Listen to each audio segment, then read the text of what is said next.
Жашоодо бизнесте дос курбулардан бир кадам алдыда болгуңуз келсе, төмөндөгүдөй эрежелерди күн тартибиңизге киргизген оң. Биринчиси күндөн мурун ойгонуу. Ийгиликке жеткен кесипкерлердин, ойлоп тапкычтар менен тарыхта аты калган окумуштуулардын баарына атаандык бир эреже бул эрте туруу. Буга байланыштуу элибизде эрте турган эркектин ырысы артык, эрте турган аялдын бир иши артык делет. Ошондой эле чоң апаларыбыз эрте тур, ырыскыдан кем каласың деп ойготушар эле. Анысы кандай таңкы тилек бат кабыл болот дейт улуу адамдар. Бул чын. Муну мындай түшүндүрүлсө болот. Мисалы, сиз коммуналдык төлөмдөрдү төлөгөнү бардыңыз дейли. Адам көп, эмне кыласыз? Айла жок кезегиңизди күтөсүз. Кечке чейин кезегиңиз келип төлөйсүз. Ал эми алдыңызда 7 миллиард адам болсо, кезегиңиз качан келет? Жер бетинде 7,5 миллиард адам бар. Алардын баары тең күндө Кудайдан тилек тилейт. Сиз дагы. Бирок тилегиңиз канчанчы болуп кезекке тиркелгенин билбейсиз. Ошондуктан эрте менен башкалар уктап жатканда сиз эрте туруп тилек айтууну адат кылыңыз. Ошондой эле эрте туруунун башка дагы пайдасы көп. Мисалы, үй жумуштарынын бир азын эрте туруп бүтүрүп таштоого болот. Эрте турсаңыз, таңкы машыгуу, боенуп чачты жасаганга да убакыт табасыз. Баарынан эрте жумушка келесиз. Кесиптештериңизден көп жумуш аткарасыз. Бул кызматта көтөрүлүүгө себепчи болот. Экинчиси тил үйрөнүү. Акылмандар бир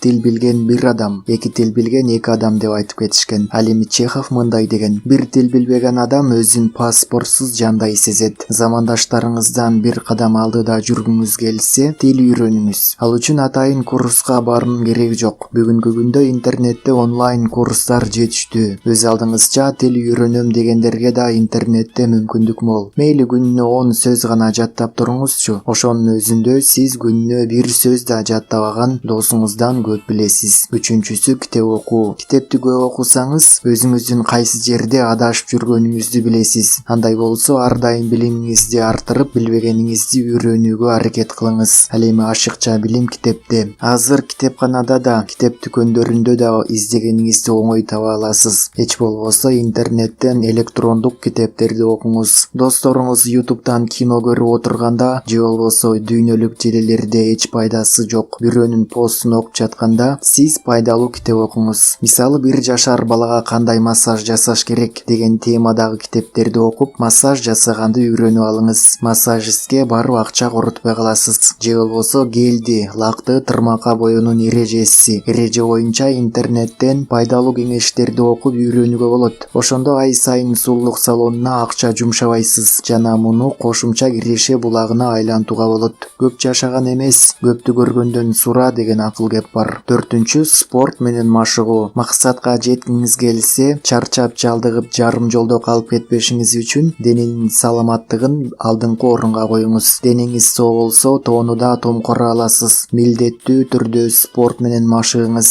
Мына ушул 4 гана эрежени калыпташтырып, башкалардан алдыга озушуңуз керек. Жалпысынан дос курбулар менен салыштыруу психологиясы сизге өзүңүздү камчылоо үчүн гана кажет. Ушуну туура түшүнүңүз. Чындыгында сиз өзүңүздү эч качан башка менен салыштырбаңыз. Өзүңүздү өткөн чактагы өзүңүз менен гана салыштырып, кечеги өзүңүздөн оозуга тырышканыңыз жөн.